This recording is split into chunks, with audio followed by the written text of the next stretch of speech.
अकबर ने बीरबल से कहा कि वह राज्य से 5 मूर्ख ढूंढ कर लाए। बीरबल ने खोज शुरू की और 1 महीने बाद केवल 2 लोगों को लेकर दरबार में पहुंचे। अकबर ने नाराज होकर कहा कि मैंने तो 5 मूर्ख लाने को कहा था, तुम सिर्फ 2 ही क्यों लाए? बीरबल ने विनम्रता से कहा कि हजूर, 5 मूर्ख हाजिर हैं, बस उन्हें पेश करने की इजाजत दीजिए।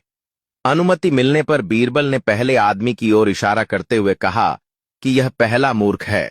मैंने इसे बैलगाड़ी पर बैठकर भी अपना बैग सिर पर ढोते देखा। जब मैंने कारण पूछा तो इसने कहा कि कहीं बैल पर ज्यादा बोझ न पड़ जाए, इसलिए बैग सिर पर रखा है। बीरबल ने फिर दूसरे आदमी को दिखाते हुए कहा कि यह दूसरा मूर्ख है।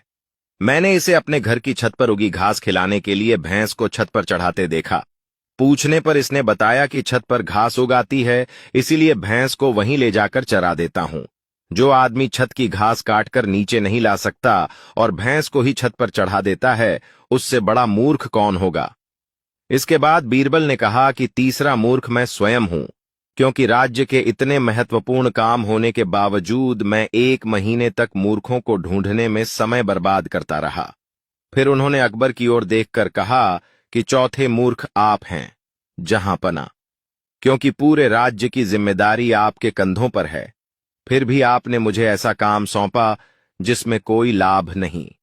अंत में बीरबल ने कहा कि 5वां मूर्ख वह व्यक्ति है जो अपने जरूरी काम, घर परिवार और पढ़ाई लिखाई छोड़कर सिर्फ यह जानने के लिए अब तक इस कहानी को सुनता या देखता रहा कि 5वां मूर्ख कौन है।